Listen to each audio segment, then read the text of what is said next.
ಮಾತರ್ಮೇ ಮಾತರಿಶ್ವನ್ನ ಪಿತರತುಲಗುರೋ ಭ್ರಾತರಿಷ್ಟಾಪ್ತಬಂಧೋ ಸ್ವಾಮಿನ್ ಸರ್ವಾಂತರಾತ್ಮನ್ನ ಜರ ಜರಯಿತರ್ಜನ್ಮ ಮೃತ್ಯಾಮಯಾನಾಂ ಗೋವಿಂದೇ ದೇಹಿ ಭಕ್ತಿಂ ಭವತಿ ಚ ಭಗವನ್ನೂರ್ಜಿತಾಂ ನಿರ್ನಿಮಿತ್ತಾಂ ನಿರ್ವ್ಯಾಜಾಂ ನಿಶ್ಚಲಾಂ ಸದ್ಗುಣಗಣ ಬೃಹತೀಂ ಶಾಶ್ವತೀಂ ಆಶುದೇವಾ ನಾರಾಯಣಂ ನಮಸ್ಕೃತ್ಯ ನರಂ ಚೈವ ನರೋತ್ತಮಂ ದೇವೀಂ ಸರಸ್ವತೀಂ ವ್ಯಾಸಂ ತತೋ ಜಯಮುದೀರಯೇ ವಿಜಾನತಾಂ ಅವಿತ್ತಸ್ಯ ಮಧ್ವಸ್ಯ ಜಗತಿ ಗುರೋಃ ಪೂರ್ವಾಚಾರ್ಯಮಹಿಷ್ಠಾನಾಂ ಇಯಂ ಪ್ರಣತಿಮಾಲಿಕಾ ಪಾರ್ಥೈಃ ಸಂಪೂಜಿತಸ್ತತ್ರ ಕೃಷ್ಣೋ ಯದುಗಣೈಃ ಸಹ ಪಾರ್ಥಾನ್ ಸಂಪೂಜಯಾಮಾಸುರ್ವೃಷ್ಣಯಶ್ಚಾಜ್ಞಯಾ ಹರೇಃ ಪಾರ್ಥೈಃ ಸಂಪೂಜಿತಸ್ತತ್ರ ಪಾಂಡವರೆಲ್ಲ ಕೃಷ್ಣನನ್ನು ಪೂಜಿಸಿ ಕೃಷ್ಣನಿಗೆ ತಾವು ತೀರ್ಥಯಾತ್ರೆ ಮಾಡಿದ ಪುಣ್ಯವನ್ನು ಅರ್ಪಿಸಿದರು. ದೇವರು ಅವರ ಪೂಜೆಯನ್ನು ಕೈಗೊಳ್ಳಲಿಕ್ಕಾಗಿ ದ್ವಾರಕೆಯಿಂದ ಬಂದು ಅಲ್ಲಿ ನೆಲೆ ನಿಂತ ಪ್ರಭಾಸದಲ್ಲಿ ಪಾಂಡವರು ಬರ್ತಾರೆ ನನಗಾಗಿ ನಾನು ಅಲ್ಲಿಗೆ ಹೋಗಬೇಕು ಅಂತ. ಯಾಕೆಂದ್ರೆ ಅವರು ಪಟ್ಟಣದ ಒಳಗಡೆ ಪ್ರವೇಶ ಮಾಡೋ ಹಾಗಿರ್ಲಿಲ್ವಲ್ಲ, ಅಜ್ಞಾತವಾಸದಲ್ಲೇ ಅದೇ ಇತ್ತು, ಯಾವುದಾದರೊಂದು ಪಟ್ಟಣದಲ್ಲಿ ಪ್ರವೇಶ ಮಾಡಿ ಇರಬೇಕು ಅಂತ. ಹೀಗಾಗಿ ಅವರು ವಿರಾಟ ನಗರದ ಒಳಗಡೆ ಹೋಗಿದ್ದು. ಈಗ ವನವಾಸದಲ್ಲಿ ಕ್ಷೇತ್ರಕ್ಕೆ ಮಾತ್ರ ಹೋಗಬಹುದು, ಯಾಕೆಂದ್ರೆ ಅವಾಗ ಕ್ಷೇತ್ರ ಅಂದ್ರೆ ಯಾವತ್ತೂ ಪಟ್ಟಣ ಆಗ್ತಿರಲಿಲ್ಲ. ಪಟ್ಟಣ ಅಂದ್ರೆ ಏನು ಗೊತ್ತಾ, ನಿಜವಾಗಿಯೂ ಪಟ್ಟಣಂ ಪುಟ ಭೇದನಂ ಅಂತ. ಪುಟ ಅಂತಂದ್ರೆ ಮೂಟೆ, ಮೂಟೆ ಬಿಚ್ಚುವ ಜಾಗ ಅಂತ. ಮೂಟೆ ಮೂಟೆ ಯಾಕೆ ಬಿಚ್ಚೋದು? ವ್ಯಾಪಾರ ಮಾಡ್ಲಿಕ್ಕಾಗಿ. ಆ ಪುಟವೇ ಕನ್ನಡದಲ್ಲಿ ಮೂಟೆ ಆಗಿದೆ. ಪಕಾರಕ್ಕೆ ಮಕಾರ, ಉಕಾರಕ್ಕೆ ಊಕಾರ ಆಗಿ ಪುಟ ಮೂಟೆ ಆಯಿತು. ಹೀಗಾಗಿ ಪಟ್ಟಣಂ ಪುಟ ಭೇದನಂ ಅಂತ. ಅವಾಗ ವ್ಯಾಪಾರದ ಸ್ಥಳವೇ ಅಲ್ಲ ಅದು. ಈಗ ಒಂದು ಕ್ಷೇತ್ರ ಅಂತ ಹೇಳಿದ್ರೆ ಎಲ್ಲ, ಅವಾಗ ಒಂದು ಯಜ್ಞ ಅಂತ ಹೇಳಿದ್ರೆ ಆ ತರಹದ ಪರಿಸ್ಥಿತಿ ಇರ್ತಿತ್ತು. ಒಂದು ಎಕನಾಮಿಕಲ್ ಟರ್ನ್ ಓವರು, ಕಲೆಗೆ ಒಂದು ವೇದಿಕೆ, ಎಲ್ಲವೂ ಇರ್ತಿತ್ತು ಯಜ್ಞ ಅಂದ್ರೆ. ಆಮೇಲೆ ಪ್ರಾಚೀನ ಭಾರತದ ಅರ್ಥ ನಿರ್ವಹಣೆಯಲ್ಲಿ ಒಂದು ದೇವಳ ಆ ರೀತಿ ಆಯಿತು. ಒಂದು ಕಲೆ, ಯಜ್ಞದಲ್ಲಿ ದೇವಾಲಯದಲ್ಲಿ ರಂಗಮಂಟಪ ಇರ್ತಿತ್ತು. ದೇವರ ಮುಂದೆ ಆ ನರ್ತನವನ್ನು ಪ್ರದರ್ಶಿಸುವವರು ಅವರಲ್ಲಿ ಇಬ್ಬರು ಇರ್ತಿದ್ರು. ಒಂದು ಗೃಹಿಣಿಯರು ನರ್ತನವನ್ನು ಕಲ್ತ್ರೆ ಗೃಹಿಣಿಯರಾಗುವವರು, ಕನ್ಯೆಯರು ನರ್ತನ ಮಾಡಿ ಕುಲೀನಳಾಗಿ ಯಾರನ್ನ ಮದುವೆ ಮಾಡಿಕೊಂಡು ಹೋಗ್ಬೋದು. ಇನ್ನೊಬ್ಳು ದೇವದಾಸಿ, ಗಣಭೋಗ್ಯ ಅಂತ ಹೇಳ್ತಾರೆ, ಆ ತರಹ ಇರ್ತಿತ್ತು. ಹೀಗೆ ದೇವಾಲಯ ಅನ್ನೋದು ಎಲ್ಲದರ ಪ್ಯಾಕೇಜ್ ಅದು. ಹೀಗಾಗಿ ಅಂತಹ ದೇವಾಲಯಕ್ಕೆ ಸನ್ಯಾಸಿಗಳು ಪ್ರವೇಶ ಮಾಡಬಾರದು ಅಂತ ಇತ್ತು. ನೀವು ನೋಡಿ, ಮಧುರೈ ಮೀನಾಕ್ಷಿ ಒಂದ್ಸರ್ತಿ ಒಬ್ರು ಸ್ವಾಮಿಗಳು ಮಧುರೈ ಮೀನಾಕ್ಷಿ ನೋಡ್ಬಿಟ್ಟು, ಅಯ್ಯೋ ನಮ್ಮ ಉಡುಪಿ ಹೀಗಿಲ್ವೇ ಇಲ್ಲ ಅಂದ್ರು. ಮಧುರೈ ದೇವಸ್ಥಾನ ಏನಿದೆ ಅದು ಪ್ಯಾಕೇಜ್, ಗೃಹಸ್ಥರಿಗೆ ಎಲ್ಲರಿಗೂ, ಸನ್ಯಾಸಿಗಳಿಗೆ ಬಿಟ್ಟು, ಸನ್ಯಾಸಿಗಳಿಗೆ ಮತ್ತೆ ವಾನಪ್ರಸ್ಥರಿಗೆ ಬಿಟ್ಟು ಉಳಿದವರಿಗೆಲ್ಲರಿಗೂ ಒಂದು ಪ್ಯಾಕೇಜ್. ಎಲ್ಲವೂ ಸಿಕ್ಬಿಡತ್ತೆ ಅದರಲ್ಲಿ. ನೀವು ದೇವಸ್ಥಾನದ ಒಳಗಡೆ ಹೋದ್ರು ಅಂದ್ರೆ ಕರಕುಶಲ ಕೈಗಾರಿಕೆ, ಒಬ್ಬೊಬ್ರು ಒಂದೊಂದು ಶಿಲ್ಪದವರು 40 ವರ್ಷ ಒಂದು ಕಡೆ ಇದ್ದು ಅದನ್ನ ಸಾಕ್ಷಾತ್ಕರಿಸಿಕೊಂಡು ಕಟ್ತಾ ಇರ್ತಿದ್ರು. ವಾಸ್ತುಪತಿಗಳು ಅವರೆಲ್ಲರೂ ಕೂಡ ಆ ತರಹದ ಎಫರ್ಟ್ ಅಲ್ಲಿ ಇರ್ತಿತ್ತು. ಅದಕ್ಕೂ ಆಚಾರ್ಯರು ಮಠ ಅಂತಾನೆ ಹೇಳಿದ್ರು. ಲೀಲಯಾನಯ ದಿಮಾಮಸೌ ಮಠಂ ಅಂತ. ಮಠ, ಮಠ ಅಂದ್ರೆ ಛಾತ್ರಾದಿ ನಿಲಯ, ವಿದ್ಯಾರ್ಥಿಗಳು ಇರುವ ಜಾಗವನ್ನ ಮಠ ಅಂತ ಕರೀತಾರೆ. ಅದರಿಂದಾಗಿ ಮಠದಲ್ಲಿ ಯಾವುದೂ ಇರಲ್ಲ. ಮಠದ ವಿನ್ಯಾಸ ಏನಿದೆ, ಮಠದ ವಾಸ್ತು ಅಂದ್ರೆ, ನೀವು ಪ್ರಾಚೀನ ಮಠಕ್ಕೆ ಹೋಗ್ಬೇಕು. ಈಗ ಬೆಂಗಳೂರಲ್ಲಿ ಇರೋ ಯಾವುದೋ ಬಡಾವಣೆಯಲ್ಲಿರೋ ರಾಯಮಠಕ್ಕೆ ನುಗ್ಬಿಡೋದಲ್ಲ. ಮಠ ಅಂತ ಹೇಳಿದ್ರೆ ನೀವು ಪ್ರಾಚೀನ ಸೂರ್ಯ ಶಾಲೆ, ಚಂದ್ರಶಾಲೆ, ಚಾವಡಿ, ಹಿತ್ತಿಲು, ಜಗುಲಿ, ಈ ಪ್ರಾಚೀನ ಚಿಂತನೆ ಏನೇನಕ್ಕೆ ಮಾಡ್ತಾ ಇದ್ರು.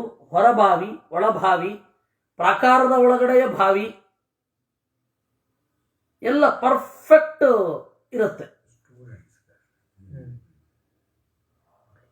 ಹೀಗಾಗಿ ಒಂದು ದೇವಾಲಯ ಮಾಡುವ ಒಂದು ಕರ್ಮವನ್ನು ಯಜ್ಞ ಮಾಡ್ತಾ ಇತ್ತು. ಯಾವಾಗ ಯಜ್ಞಗಳ ಸಂಖ್ಯೆ ಆ ರೀತಿ ಕಡಿಮೆ ಆಯಿತು, ಸೊ ಕ್ಷೇತ್ರವೇ ಯಜ್ಞದ ಪಾತ್ರ ವಹಿಸ್ಲಿಕ್ಕೆ ಶುರು ಮಾಡಿತು. ಅದರಿಂದಾಗಿ ಈಗ ನೋಡುವ ಕ್ಷೇತ್ರಗಳೆಲ್ಲ ಪ್ಯಾಕೇಜ್, ಧರ್ಮಾರ್ಥ ಕಾಮಗಳ ಪ್ಯಾಕೇಜ್. ಇವತ್ತಿಗೂ ಕೂಡ ನೀವು ಮೋಕ್ಷ ಹೊಂದಬೇಕು ಅಂತ ಹೇಳಿದರೆ ಇದರೆಲ್ಲದರಿಂದ ಮಾನಸಿಕವಾಗಿ ಆದರೂ ಆಚೆ ಬರಲೇಬೇಕು, ಅಥವಾ ಇದರ ಮಿತಿಯನ್ನು ಅರ್ಥ ಮಾಡ್ಕೊಂಡಿರ್ಬೇಕು. ಏನು, ಹಿಂದೂ ದೇವಾಲಯಗಳಲ್ಲಿ ಹೋದರೆ ಹೀಗಿರ್ತಾರೆ, ಹಾಗಿರ್ತಾರೆ, ಅದಿರುತ್ತೆ, ಇದಿರುತ್ತೆ. ಹೌದು, ಇರುತ್ತೆ. ನಾವು ಧರ್ಮಾರ್ಥ ಕಾಮದ ಸಮಷ್ಟಿಯಾಗಿಯೇ ದೇವಾಲಯವನ್ನು ನೋಡಿದ್ದು, ಅವತ್ತು ಯಜ್ಞವನ್ನು ನೋಡಿದ್ದು ಹಾಗಾಗಿಯೇ. ದೊಡ್ಡ ದೊಡ್ಡ ಯಜ್ಞ, ವಾನಪ್ರಸ್ಥರು ಬಿಟ್ಟರೆ ದೊಡ್ಡ ದೊಡ್ಡ ಯಜ್ಞಗಳೆಲ್ಲ ಏನಿರ್ತಾ ಇತ್ತು ಎಲ್ಲ ಧರ್ಮಾರ್ಥ ಕಾಮಗಳ ಹಿನ್ನೆಲೆಯಲ್ಲೇ ಇರ್ತುವಂಥದ್ದು. ಧರ್ಮಾರ್ಥ ಕಾಮಗಳ ಹಿನ್ನೆಲೆಯಲ್ಲಿ ಮೋಕ್ಷಕ್ಕೆ ಹೋಗ್ಬೇಕು, ಆ ತರಹ ಇರ್ತಿದ್ವಿ. ಯಾಕೆ ನಾನು ಇಷ್ಟು ವಿಸ್ತಾರವಾಗಿ ಹೇಳಬೇಕಾಯಿತು ಅಂದರೆ,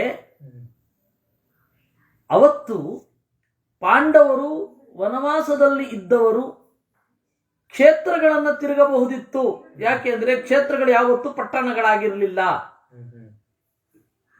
ಆಮೇಲೆ ಇವತ್ತು ನೀವು ಕಾಡಿನಲ್ಲಿರಿ ಅಂತಂದ್ರೆ ಪಟ್ಟಣಕ್ಕೆ ಹೋಗಬಾರದು ಅಂತ ಯಾರಾದರೂ ಹೇಳಿದ್ರೆ ಯಾವ ಕ್ಷೇತ್ರಕ್ಕೂ ಹೋಗೋ ಹಾಗಿಲ್ಲ. ಯಾಕೆ ಅಂದರೆ ಎಲ್ಲ ಕ್ಷೇತ್ರಗಳು ಪಟ್ಟಣ ಆಗಿವೆ. ಇಲ್ಲ, ನೀವು ತೀರಾ ಯಾರಿಗೂ ಗೊತ್ತಿರೋದ ಕ್ಷೇತ್ರ ಅಂತ ಇಟ್ಕೊಳ್ಳಿ, ಅಲ್ಲಿಯೂ ಅದು ಪಟ್ಟಣದ ಸ್ವರೂಪವನ್ನು ಪಡೆದು ಬಿಟ್ಟಿರುತ್ತೆ. ಎಲ್ಲಿ ತೀರಾ ಅಪರೂಪ ಕೆಲವೊಂದು ಜಾಗ ಇರುತ್ತೆ, ಅದು ನೀವು ಪಟ್ಟಣದ ಸ್ವರೂಪವನ್ನು ಇನ್ನು ಪಡೆಯಲಿಕ್ಕಿರಲ್ಲ, ಮುಂದೆ ಪಡೆಯಲಿಕ್ಕಿರುತ್ತೆ, ಆ ತರಹದ್ದಿರುತ್ತೆ. ಎಲ್ಲ ಈ ಪ್ರಾಯ ಈಗ ಇಲ್ಲಿ ಇರುವ ನಮ್ಮ ಕೇಳುಗ ವಲಯದಲ್ಲೇ ಇರುವಂತಹ ಚಿಂತಕರ ವಲಯದಲ್ಲೇ ಇರುವ ವೃದ್ಧರು ಅವರೆಲ್ಲ ಚಿಕ್ಕಂದಿನಲ್ಲಿ ತಿರುಪತಿಯನ್ನು ನೋಡಿದಾಗ ಅಲ್ಲೆಲ್ಲ ಬೇರೆನೇ ಇರುತ್ತೆ. ನಾವು ಈಗ ನೋಡಿದವರು ಬೇರೆನೇ ಇರುತ್ತೆ. ಈಗ ಯಾರಿಗೆ 70 ವಯಸ್ಸಾಗಿದೆ, ಈಗ ಯಾರಿಗೆ 65 ವಯಸ್ಸಾಗಿದೆ, ಅವ್ರನ್ನೆಲ್ಲ ಕೇಳಿದ್ರೆ ಅಯ್ಯೋ ಅವಾಗ ತಿರುಪತಿ ಹೇಗಿತ್ತು ಗೊತ್ತಾ, ಉಡುಪಿ ಹೇಗಿತ್ತು ಗೊತ್ತಾ ಅಂತಾರೆ. ಅದರಿಂದಾಗಿ ಅವತ್ತು ತೀರ್ಥಕ್ಷೇತ್ರ ಯಾತ್ರೆ ಹೋಗಬಹುದಿತ್ತು ಕಾಡಿನಲ್ಲಿ ಇದ್ದವರು ಕೂಡ. ಇವತ್ತು ಹಾಗೆ ಹೋಗ್ಲಿಕ್ಕಾಗಲ್ಲ. ಅದರಿಂದಾಗಿ ಇವತ್ತಿನ ಒಂದು ತೀರ್ಥಕ್ಷೇತ್ರ ಯಾತ್ರೆಯ ವಿಧಿಯನ್ನ ಅವತ್ತಿಗೆ ನಾವೊಂದು ಕೊಡೋದು ಬೇಡ. ಅದರಿಂದಾಗಿ ರಾಮನ ಕಾಲದಲ್ಲಿ ಏನು ಕಾಡುಗಳನ್ನು ತಿರುಗುವಾಗ ಇತ್ತು ನಿಯಮ, ಪಟ್ಟಣದ ಒಳಗಡೆ ಹೋಗಬಾರದು ಅಂತ, ರಾಮ ಅದಕ್ಕೆ ಹೋಗಲಿಲ್ಲ. ಕಿಷ್ಕಿಂಧ ಒಳಗಡೆನೂ ಹೋಗಲಿಲ್ಲ ಅವನು. ರಾಮ ಲಂಕೆಯ ಒಳಗಡೆಯೂ ಹೋಗಲಿಲ್ಲ, ಹೊರವಲಯದಲ್ಲಿ ನಿಂತು ಯುದ್ಧ ಮಾಡಿದ್ದು. ಅವನು ಗುಹೆಯಲ್ಲಿ ಇದ್ದ, ಲಕ್ಷ್ಮಣನನ್ನು ಕಳುಹಿಸಿದ ಸುಗ್ರೀವನನ್ನು ಎಚ್ಚರಿಸಲಿಕ್ಕೆ. ಹೀಗಾಗಿ ಪ್ರಭಾಸ ಕ್ಷೇತ್ರ ಅದು ನಗರ ಆಗಿರಲಿಲ್ಲ, ಪಟ್ಟಣ ಆಗಿರಲಿಲ್ಲ. ಅಂತಹ ಸಂದರ್ಭದಲ್ಲಿ ದೇವರು ಪ್ರಭಾಸಕ್ಕೆ ಬಂದ. ಯಾಕೆಂದ್ರೆ ಪಾಂಡವರಲ್ಲಿ ಬರಬಹುದು, ಬರ್ಲಿಕ್ಕೆ ಪರ್ಮಿಷನ್ ಇತ್ತು. ಆದ್ದರಿಂದಾಗಿ ಈ ಎಲ್ಲ ವಿಚಾರಗಳನ್ನ ನಾವು ಸೂಕ್ಷ್ಮವಾಗಿ ಚಿಂತನೆ ಮಾಡಬೇಕು. ಈ ಪ್ರತಿಯೊಂದು ವಿಚಾರವನ್ನ ಸೂಕ್ಷ್ಮವಾಗಿ ಚಿಂತಿಸಿ ಈ ಮಹಾಭಾರತವನ್ನ, ತಾತ್ಪರ್ಯ ನಿರ್ಣಯವನ್ನ ಅರ್ಥ ಮಾಡ್ಕೊಳ್ಬೇಕು. ಅವತ್ತಿನ ಕಾಲಕ್ಕೆ ನಾವು ಸಾಗಬೇಕು. ಅವತ್ತಿನ ಕಾಲದ ಹಿನ್ನೆಲೆಯಲ್ಲಿ ಏನೊಂದು ಚಿಂತನೆಗಳಿತ್ತು, ಅವತ್ತಿನ ಕಾಲದ ಹಿನ್ನೆಲೆಯಲ್ಲಿ ಏನೊಂದು ಕಸ್ಟಮ್ ಇತ್ತು, ಅದರ ಪೂರ್ವಭಾವಿಯಾಗಿ ನಾವು ಇದೆಲ್ಲವನ್ನು ನೋಡಬೇಕು. ಬಹಳ ಜನ ಒಂದೋ ಈ ಹಿನ್ನೆಲೆಯಲ್ಲಿ ಅಲ್ಲಿಗೆ ಹೋಗೋದು ಅಂತ ಮಾಡ್ತಾರೆ. ಅಂದ್ರೆ ಇವತ್ತಿನ ಹಿನ್ನೆಲೆಯಲ್ಲಿ ಅವತ್ತಿನದ್ದು ಯೋಚನೆ ಮಾಡ್ತಾರೆ. ಕೆಲವೊಮ್ಮೆ ಅವತ್ತಿನ ಹಿನ್ನೆಲೆಯನ್ನೇ ಅರ್ಥ ಮಾಡಿಕೊಳ್ಳದೆ ಯೋಚನೆ ಮಾಡ್ಲಿಕ್ಕೆ ಶುರು ಮಾಡ್ತಾರೆ. ದ್ರೌಪದಿಯ ಕಣ್ಣಲ್ಲಿ ಸ್ತ್ರೀವಾದ ಅಂತ ಒಬ್ಬರು ವಿಷಯ ಕೊಟ್ಬಿಟ್ಟಿದ್ರು. ಅವಾಗ ಯಾಕೆ ಸ್ತ್ರೀವಾದ ಬರುತ್ತೆ? ಏನು ಮಾಡಿದ್ರು ಸ್ತ್ರೀವಾದ ಅವತ್ತಿನ ಕಾಲದಲ್ಲಿ ಬರಲ್ಲ. ಮೇಲ್ ಶವನಿಸಮ್, ಸ್ತ್ರೀವಾದ ಯಾವುದೂ ಬರಲ್ಲ. ಅದರಿಂದ ಆ ಕಾಲದಲ್ಲಿ ಆ ಸಮಕಾಲೀನ ಚಿಂತನೆ, ಸಮಕಾಲೀನವಾದ ಪರಿಸ್ಥಿತಿ ಏನಿತ್ತು ಅಂತ ಹೇಳಿ ಕಥೆಗೆ ಹಿನ್ನೆಲೆಯಾಗಿ ಗ್ರಹಿಸಬೇಕು. ಅದರಿಂದಾಗಿ ಇಷ್ಟೆಲ್ಲ ಹೇಳಬೇಕಾಯಿತು. ಪಾರ್ಥೈಸಂ ತತ್ರ ಭೀಮಂ ತಪೋವೇಶಂ ದೃಷ್ಟ್ವಾತಿ ಸ್ನೇಹ ಕಾರಣಾತ್ ದುರ್ಯೋಧನಂ ನಿಂದಯತಿ ರಾಮೇ ಸಾತ್ಯಕಿರಬ್ರವೀತ್. ಅವಾಗ ಪಾಂಡವರಿಗೆ ಅರ್ಘ್ಯ ಪಾದ್ಯಾದಿ ಸತ್ಕಾರಗಳನ್ನೆಲ್ಲ ಬೇರೆ ಯಾದವರು ಮಾಡಿದ್ರು. ಕೃಷ್ಣ ಮತ್ತೆ ಬಲರಾಮ ಸುಮ್ಮನೆ ತಟಸ್ಥವಾಗಿ ಕುಳಿತಿದ್ರು. ಅವರದ್ದನ್ನು ಕೃಷ್ಣ ಸ್ವೀಕರಿಸಿದ. ಬಲರಾಮ ನೋಡಿದ, ಭೀಮಸೇನನನ್ನು ನೋಡಿ ಕರಳು ಚುರುಕ್ಕಂತು. ತತ್ರ ಭೀಮಂ ತಪೋವೇಶಂ, ಅವನು ಸ್ವರ್ಗ ಹೋಗಿದ್ದ ಅಂತ ಬಲರಾಮನಿಗೆ ಅನ್ನಿಸಿತು. ಅದರಿಂದಾಗಿ ಬಲರಾಮನಿಗೆ ಅನ್ನಿಸಿದ್ರಿಂದ ಅತಿ ಸ್ನೇಹ ಕಾರಣ, ಆ ಪ್ರೀತಿಯಿಂದ ಅವ ಏನು ಮಾಡಿದ, ದುರ್ಯೋಧನಂ ನಿಂದಯತಿ, ದುರ್ಯೋಧನನ ಬೈದ ಬಲರಾಮ. ದುರ್ಯೋಧನ ಬಹಳ ತಪ್ಪು ಮಾಡಿದ ಅಂತೆಲ್ಲ. ಮುಂದೆ ದುರ್ಯೋಧನನ ವಹಿಸ್ಕೊಂಡು ಬಂದು ಮಾತಾಡ್ತಾನೆ ಉದ್ಯೋಗ ಪರ್ವದಲ್ಲಿ. ಆಗ ಸಾತ್ಯಕಿ ಯಾವ ರೀತಿ ಅವನಿಗೆ ಪ್ರತ್ಯುತ್ತರ ಕೊಟ್ಟ ಅನ್ನೋದನ್ನ ಉದ್ಯೋಗ ಪರ್ವದ ಆರಂಭದಲ್ಲಿ ನೀವೆಲ್ಲ ಕೇಳಿದ್ದೀರ. ದೇವರ ಎದುರು ಅಂದ್ರೆ ಇನ್ನೊಂದು ರೀತಿಯಲ್ಲಿ ನೋಡಿದ್ರೆ ತಮ್ಮನ ಎದುರು ಅಣ್ಣನನ್ನ ಚೆನ್ನಾಗಿ ಬೈದಾಗ ತಮ್ಮ ಸುಮ್ಮನೆ ಇದ್ದ. ಅಂದ್ರೆ ಕೃಷ್ಣ ಬಲರಾಮನನ್ನ ಸಾತ್ಯಕಿ ಬೈದಾಗ ಸುಮ್ಮನೆ ಇದ್ದ. ಅವಾಗ ಬಲರಾಮನಿಗೆ ಅರ್ಥ ಆಗೋಯ್ತು, ಯುದ್ಧದ ವಿಚಾರದಲ್ಲಿ ಪಾಂಡವರ ಕೌರವರ ವಿಚಾರದಲ್ಲಿ ಕೃಷ್ಣನ ನಿಲುವೇನು, ನಾನು ಯುದ್ಧಕ್ಕೆ ಭಾಗವಹಿಸಬಾರದು ಅಂತ ಅವತ್ತು ತೀರ್ಮಾನ ಮಾಡಿದ. ಇಲ್ಲಂತೂ ಭೀಮಸೇನನನ್ನು ನೋಡಿ, ಅಯ್ಯೋ ಇಷ್ಟು ಸೊರಗಿ ಹೋಗಿದ್ದಾನೆ ಭೀಮಸೇನ, ಇದಕ್ಕೆ ಕಾರಣ ದುರ್ಯೋಧನ ಅಂತ ಬೈತಾ ಇದ್ದಾಗ ಸಾತ್ಯಕಿರಬ್ರವೀತ್, ಸಾತ್ಯಕಿ ಹೇಳಿದ, ಸರ್ವೇ ವಯಂ ನಿಹತ್ಯಾದ್ಯ ಸಕರ್ಣಾನ್ ಧೃತರಾಷ್ಟ್ರಜಾನ್ ಅಭಿಮನ್ಯುಂ ಸ್ಥಾಪಯಾಮಃ ರಾಜ್ಯೇ ಯಾವತ್ ತ್ರಯೋದಶಂ. ಚಿಂತಿಸಬೇಡ ಬಲರಾಮ ಅಂದ ಸಾತ್ಯಕಿ. ಏನು, ನಾವು ನಿನಗಿಷ್ಟು ಕಾಳಜಿ ಇದೆ ಅಂತ ನನಗೆ ಗೊತ್ತಿರಲಿಲ್ಲ. ನಿನಗೆ ಒಂದು ವೇಳೆ ಇಷ್ಟು ಕಾಳಜಿ ಇದೆ ಅಂತಲೇ ಆದರೆ ಈಗಲೇ ಸೈನ್ಯವನ್ನು ಕಟ್ಟಿಕೊಂಡು ಹೋಗಿ ದುರ್ಯೋಧನನನ್ನು ಕೊಂದು ಅಭಿಮನ್ಯುವನ್ನ ಸಿಂಹಾಸನದಲ್ಲಿ ಇಡೋಣ. 13 ವರ್ಷ ಆದಮೇಲೆ ಧರ್ಮರಾಜಾದಿಗಳು ಬರ್ತಾರೆ. ಅಭಿಮನ್ಯು ತನ್ನ ಸಿಂಹಾಸನದಿಂದ ಇಳಿದು ಧರ್ಮರಾಜನನ್ನು ತಗೊಂಡೋಗಿ ಕೂಡಿಸ್ತಾನೆ. ಹೇಗಿದೆ, ಸಂವತ್ಸರಂ ಸಮಾಪ್ಯೈವ ಪುರಂ ಯಾಸ್ಯಂತಿ ಪಾಂಡವಾಹ ತಥೋ ಯುಧಿಷ್ಠಿರೋ ರಾಜ ರಾಜ್ಯಂ ಶಾಸತು ಪೂರ್ವವತ್. ಹಿಂದಿನಂತೆಯೇ ಅವನು ರಾಜ್ಯವನ್ನ ಶಾಸನೆ ಮಾಡಲಿ. ವಸ್ತುತಃ ಶಾಸ್ತು ಅಂತ ಆಗತ್ತೆ, ವ್ಯಾಕರಣದ ಪ್ರಕಾರ ಶಾಸತು ಅಂತ ರೂಪ ಆಗಲ್ಲ, ಶಾಸ್ತು ಅಂತ ರೂಪ ಆಗತ್ತೆ. ಪ್ರಯೋಗ ಮಾಡಿದ್ಯಾರು? ಮಧ್ವಾಚಾರ್ಯರು. ಯಾಕೆ ಪ್ರಯೋಗ ಮಾಡಿದ್ರು? ಅವ್ರಿಗೆ ಪಾಣಿನಿ ಬೇಕಿಲ್ಲ. ಎಲ್ಲೆಲ್ಲೋ ಒಂದೊಂದು ಸರ್ತಿ ಕೂಡಿಸ್ಬಿಟ್ರೆ ಇಂಥಲ್ಲೆಲ್ಲ ಏನು ಕೂಡಿಸೋದು?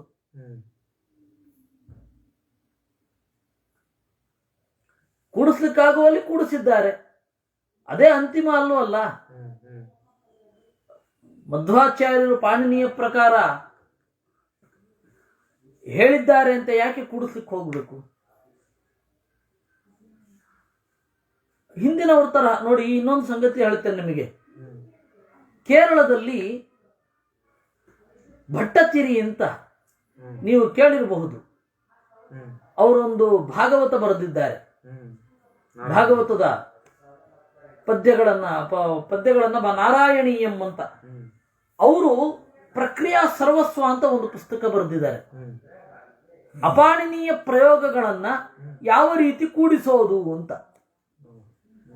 ಅವ್ರು ಯಾವಾಗ ಬಂದಿದ್ದು? 18ನೇ ಶತಮಾನದಲ್ಲಿ, ತೀರಾ ರೀಸೆಂಟ್ ಅವ್ರು ಬರೆದಿದ್ದಾರೆ. ಬೇಡ 16 ಅಂತ 17ರಲ್ಲಿ ಬಂದ 17ನೇ ಶತಮಾನದಲ್ಲಿ ಬಂದರೆ 18 ಅಲ್ಲ 17 ಅಂತ ಇಟ್ಕೋಣ. ಅವರು ಪ್ರಕ್ರಿಯಾ ಸರ್ವಸ್ವ ಬರೆದ್ರು. ಯಾಕೆ? ಪಾಣಿನೀಯ ಪ್ರಯೋಗಗಳ ಹಿನ್ನೆಲೆಯಲ್ಲಿ ಹಿಂದಿನವರನ್ನು ಕೂಡ, ಅವ್ರಿಗೇನು ಮಧ್ವಾಚಾರ್ಯನ್ ಗೊತ್ತಿರಲಿಲ್ಲ, ಆದ್ರೆ ಬರೆದಿದ್ದಾರೆ. ಮಧ್ವಾಚಾರ್ಯ ಗೊತ್ತಿದ್ರೋ ಗೊತ್ತಿಲ್ವೋ ಗೊತ್ತಿಲ್ಲ, ಆದ್ರೆ ಬರೆದಿದ್ದಾರೆ. ನಾವು ಅದರ ಹಿನ್ನೆಲೆಯಲ್ಲೇ ಮಾಡಬೇಕು. ನಮಗೆ ತಲೆ ಚಚ್ಕೊಳ್ಳೋ ಹಾಗೆ ಆಗೋದೇನು ಅಂತಂದ್ರೆ, ನಮ್ಮ ವೇದಾಂತದ ಕೇಜ್ರಿವಾಲರು ಗಲಾಟೆ ಮಾಡ್ತಾ ಇದ್ದಾರೆ ಈಗ. ಮಿಥ್ಯಾಯ ಸಾಧಕತ್ವಂ ಹಿನ ಸಿದ್ಧಂ ಪ್ರತಿವಾದಿನಃ ಅಂತ. ಯಾಕಷ್ಟೊಂದು ಗಲಾಟೆ? ಅಪಾಣಿನೀಯ ಪ್ರಯೋಗ ಅಷ್ಟೇ. ಸಿಂಪಲ್ ಆಗಿರೋ ವಿಚಾರವನ್ನ ನೀವು ಆಗಲೇ ಹೇಳ್ತಾ ಇದ್ರಲ್ಲ, ಕಾಂಪ್ಲಿಕೇಟ್ ಮಾಡೋದು ಅದು ತರ್ಕಶಾಸ್ತ್ರದ ಪ್ರಕಾರ ಅಲ್ಲ. ಅವ್ರ ಮನಸ್ಸಿನಲ್ಲೇ ಗೊಂದಲ ಇದ್ರೆ ಸಾಕು. ಎಲ್ಲ ವಿಚಾರಗಳು ಹೀಗೆ ಮಳೆ ಬಂದು ಯಾರಿಗೂ ಹೋಗದೆ ಇರ್ಲಿಕ್ಕಾದ್ರೆ ಬಹಳ ಚೆನ್ನಾಗಿರುತ್ತೆ. ರಗಳೇ ಇಲ್ಲ. ತುಂಗಭದ್ರೆಯನ್ನು ಕೇಳಿಸ್ಕೋಬೇಕು, ಯಾವಾಗಲೂ ತುಂಬಿದ್ದು ಬಿಡು ತಾಯಿ. ರಗಳೇ ಬೇಡ, ಹಣೆ ಬರಹ ಇವರು. ಗ್ರಂಥಗಳನ್ನು ಹಿಡ್ಕೊಂಡು ಓದ್ರಯ್ಯ ಅಂತಂದ್ರೆ ಗ್ರಂಥವನ್ನು ಬಿಟ್ಟರು ಇದನ್ನ ಹಿಡ್ಕೊಂಡು ಒದ್ದಾಡ್ತಾ ಇದ್ದಾರೆ. ತುಂಗೆಯನ್ನು ಕೇಳ್ಕೊಳ್ಬೇಕು ನಾವೆಲ್ಲ. ಯಾವಾಗಲೂ ತುಂಬಿ ಇರು, ಯಾವುದು ಬೇಡ ನಮಗೆ. ಗ್ರಂಥದ ಮೂಲಕ ಏನು ಗುರುಗಳು ಸಿಗ್ತಾರೆ ಅಷ್ಟು ಸಾಕು, ಮಧ್ವರು ಸಿಗ್ತಾರೆ ಅಷ್ಟು ಸಾಕು. ಹೀಗಾಗಿ ಯಾಕೆ ಹೇಳಿದ್ದೀವೆಲ್ಲ ಅಂತಂದ್ರೆ, ಶಾಸತು ಅಂತ ಪ್ರಯೋಗ ಮಧ್ವಾಚಾರ್ಯರದ್ದು. ಶಾಸತು ಅಂತ ಅನ್ನೋದು ವ್ಯಾಕರಣದ ಪ್ರಕಾರ ಆಗೋದಿಲ್ಲ. ಪಾಣಿನೀಯ ಈಗ ಪ್ರಚಲಿತ ಅಟ್ ಪ್ರೆಸೆಂಟ್ ಏನು ಅಕಾರ್ಡಿಂಗ್ ಟು ಗ್ರಾಮರ್ ಇದು ಶಾಸ್ತು ಅಂತ ಆಗತ್ತೆ, ಶಾಸತು ಅಂತ ರೂಪ ಆಗೋಲ್ಲ. ಆದ್ರೆ ಏನ್ ಮಾಡೋದು, ಪ್ರಯೋಗ ಮಾಡಿದ್ದಾರೆ, ಅಪಾಣಿನೀಯ ಅಂತ ಅನ್ಬೇಕಷ್ಟೇ. ಅದು ನಮ್ಗೆ ಅರ್ಥ ಆಯ್ತು, ಶಾಸತು ಅಂದ್ರೆ ಅರ್ಥ ಆಯ್ತು. ಏವಂ ವದತ್ತೇವ ಶಿನಿ ಪ್ರವೀರೇ ಜನಾರ್ದನ ಪಾರ್ಥಮುಖಾನ್ಯುದೀಕ್ಷ ಉವಾಚ ಶೈನೇಯನ ಪಾಂಡುಪುತ್ರಾಃ ಪರೇಣ ಸಂಸಾಧಿತ ರಾಜ್ಯಕಾಮಾಃ. ಏವಂ ಶಿನಿ ಪ್ರವೀರೇ ವದತಿ. ಹೀಗೆ ಸಾತ್ಯಕ್ಕೆ ಹೇಳ್ತಾ ಇರುವಾಗ ಪಾಂಡವರು ಸುಮ್ಮನೆ ಇದ್ರು. ದೇವರು ಅವ್ರ ಮುಖ ನೋಡಿದ. ಜನಾರ್ದನ ಪಾರ್ಥಮುಖಾನಿ ಉದೀಕ್ಷ್ಯ. ಜನಾರ್ದನ ಶ್ರೀಕೃಷ್ಣ ಪಾರ್ಥಮುಖಾನಿ ಪಾಂಡವರ ಮೋರೆಯನ್ನು ನೋಡಿ ಹೇಳಿದ ಅಂತೆ, ಶೈನೇಯ, ಓ ಸಾತ್ಯಕಿಯೇ, ಬೇರೆಯವರು ಗಳಿಸಿಕೊಟ್ಟ ರಾಜ್ಯದಲ್ಲಿ ಪಾಂಡವರು ರಾಜ್ಯಭಾರ ಮಾಡೋಲ್ಲ. ಅವರ ಪರಾಕ್ರಮದಿಂದ, ಅವರ ತೋಳಿನಿಂದ ಗೆದ್ದು ತಂದ ರಾಜ್ಯವನ್ನ ಮಾತ್ರ ಅವರು ಶಾಸನ ಮಾಡ್ತಾರೆ. ಹೀಗಾಗಿ ಈ ತರಹದ ಪ್ರಕ್ರಮ ಬೇಡ, ಇಲ್ಲೇ ನಿಲ್ಲಿಸಿಬಿಡು. ಪಾಂಡವರ ಬಗೆಗಿನ ನಿಮ್ಮ ಅಭಿಮಾನ ಅಭಿವ್ಯಕ್ತ ಆಗಿದೆ, ಅಷ್ಟು ಸಾಕು. ಸ್ವಬಾಹು ವೀರ್ಯೇಣ ನಿಹತ್ಯ ಶತ್ರುನ್ ಆಪ್ಸ್ಯಂತಿ ರಾಜ್ಯಂತ ಇತೀರಿತೇ ಮುನ ತಥೇತಿ ಪಾರ್ಥ ಅವದನ್ಸ್ತತಸ್ತೆ ಕೃಷ್ಣಂ ಪುರಸ್ಕೃತ್ಯ ಯಯುರ್ದಶಾರ್ಹಾಃ. ಸ್ವಬಾಹು ವೀರ್ಯೇಣ ನಿಹತ್ಯ ಶತ್ರುನ್, ತಮ್ಮ ಪರಾಕ್ರಮದಿಂದ ಶತ್ರುಗಳನ್ನ ಪಾಂಡವರು ಸೋಲಿಸಿ ರಾಜ್ಯಭಾರ ಮಾಡ್ತಾರೆ. ಯಾಕೆ ಇಲ್ಲ ಅಂದ್ರೆ ಎಂತಹ ಅಪಮಾನ ಗೊತ್ತಾ? ಕಳ್ಕೊಂಡದ್ದು ಧರ್ಮರಾಜ, ಗಳಿಸಿಕೊಟ್ಟದ್ದು ಸಾತ್ಯಕಿ ಅಂತಂದ್ರೆ ಎಷ್ಟು ಅಸಂಗತ. ಧರ್ಮರಾಜ ಅಯೋಗ್ಯ ಅಂತ ಅನ್ಕೊಂಡ್ಬಿಡ್ತಾರೆ ಜನ. ನಾವು ಕಳೆದದ್ದನ್ನು ನಾವೇ ಪಡಿಬೇಕು, ಅಥವಾ ನಾವು ಗಳಿಸಿದ್ರಲ್ಲಿ ನಾವಿರ್ಬೇಕು ಅಲ್ವಾ?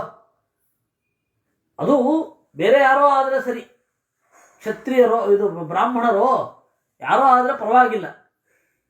ಆದ್ರೆ ಒಬ್ಬ ಕ್ಷತ್ರಿಯನಾಗಿ ಅವನು ಕಳೆದುಕೊಂಡದ್ದನ್ನ ಬೇರೆಯವರು ಹೋರಾಟ ಮಾಡಿ ತಂದು ಅವನಿಗೆ ಕೊಡೋದು ಎಷ್ಟು ಅಸಂಗತ ಆಗತ್ತೆ. ಅದರಂತಹ ಅವಮಾನ ಜಗತ್ತಿನಲ್ಲಿ ಇನ್ನೊಂದಿಲ್ಲ. ಆ ಕಾರಣದಿಂದ ಕೃಷ್ಣ ಹೇಳ್ತಾನೆ, ಶೈನೇಯ ಅಂದ್ರೆ ಶಿನಿಯ ಮೊಮ್ಮಗ, ಶಿನಿಯ ಮಗ ಸತ್ಯಕ. ನೋಡಿ, ಶಿನಿಯ ಮಗ ಯಾರು? ಸತ್ಯಕ. ಸತ್ಯಕನ ಮಗ ಯಾರು? ಸಾತ್ಯಕಿ. ಹಾಗಾದ್ರೆ ರಿಯಲ್ ನೇಮ್ ಏನು? ಯುಯುಧಾನ. ಯುಯುಧಾನ ಸಾತ್ಯಕಿ ಅಂತ ಉದ್ದವಾದ ಹೆಸರು. ಸತ್ಯಕನ ಮಗ ಯುಯುಧಾನ ಅಂತ ಅದರ ಮೀನಿಂಗ್. ಹೀಗಾಗಿ ಅವರು ಸ್ವಂತ ಬಲದಿಂದ ಗೆಲ್ತಾರೆ. ನೀನು ಯಾವುದೇ ಕಾರಣಕ್ಕೂ ಈ ತರಹದ ಉದ್ಯಮಗಳನ್ನೆಲ್ಲ ಮಾಡಬೇಡ ಅಂತ ಹೇಳಿದ. ಆಮೇಲೆ ತಥೇತಿ ಪಾರ್ಥಾಹ ವಧನ್, ಪಾಂಡವರು ಹೇಳಿದ್ರಂತೆ, ಹೌದು ಕೃಷ್ಣ ಹೇಳಿದ ಕರೆಕ್ಟು, ಕೃಷ್ಣ ನಮ್ಮ ಮನಸ್ಸಿಗೆ ಕನ್ನಡಿ ಹಿಡಿದಿದ್ದಾನೆ, ಅವನು ಹೇಳಿದ ಹಾಗೆ ಆಗೋದು. ಒಂದು ಕೃಷ್ಣಂ ಪುರಸ್ಕೃತ್ಯ ಯಯುರ್ದಶಾರ್ಹಾಃ. ಯಾದವರೆಲ್ಲ ಕೃಷ್ಣನ ಜೊತೆಗೂಡಿ ದ್ವಾರಕೆಗೆ ಹೊರಟರು. ಪಾಂಡವರು ಮುಂದುವರೆದು ಕ್ರಮೇಣ ಪಾರ್ಥ ಅಪಿ ಶೈಶಿರಂ ಗಿರಿಂ ಸಮಾಸದಂಸ್ತತ್ರ ಕೃಷ್ಣಾಂ ಸುದುರ್ಗೆ ವಿಸಜ್ಜಂತೀಂ ಈಕ್ಷತೈಃ ಸಂಸ್ಮೃತೋಥ ಹೈಡಿಂಬ ಆಯಾತ್ ಸಹಿತೋ ನಿಶಾಚರೈಃ. ಕ್ರಮೇಣ ಪಾರ್ಥ ಅಪಿ, ಪಾಂಡವರು ಹಿಮವತ್ ಪರ್ವತಕ್ಕೆ ತೆರಳಿದರು. ಅಲ್ಲಿ ಬಹಳ ಕಠಿಣವಾದ ಜಾಗ, ದ್ರೌಪದಿಗೆ ಹತ್ತಲಿಕ್ಕೆ ಆಗಲಿಲ್ಲ. ವಿಸರ್ಜಂತೀಂ ಈಕ್ಷ್ಯ, ಬಹಳ ಕಷ್ಟಪಡ್ತಾ ಇದ್ದಾಳೆ. ಅವಾಗ ತೈ ಸಂಸ್ಮೃತ, ಪಾಂಡವರು ಘಟೋತ್ಕಚನನ್ನ ನೆನಪಿಸಿಕೊಂಡ್ರು. ಘಟೋತ್ಕಚ ಬಂದ, ತನ್ನ ಇವರ ಜೊತೆಗೆ, ಅನುಚರರ ಜೊತೆಗೆ ಬಂದ. ಉವಾಹ ಕೃಷ್ಣಾಂ ಸತುತಸ್ಯ ಭೃತ್ಯಾ ಊಹು ಪಾರ್ಥಾನಸ್ತೆ ಬದರ್ಯಾಶ್ರಮಂ ಚ ಪ್ರಾಪ್ಯಾತ್ರ ನಾರಾಯಣ ಪೂಜಯಾ ಕೃತ ಸ್ವಕೀಯ ಕಾರ್ಯ ಯಯುರುತ್ತರಾಂ ದಿಶಂ. ಉವಾಹ ಕೃಷ್ಣಾಂ, ದ್ರೌಪದಿಯನ್ನ ಹೆಗಲ ಮೇಲೆ ಹೊತ್ತ ಘಟೋತ್ಕಚ.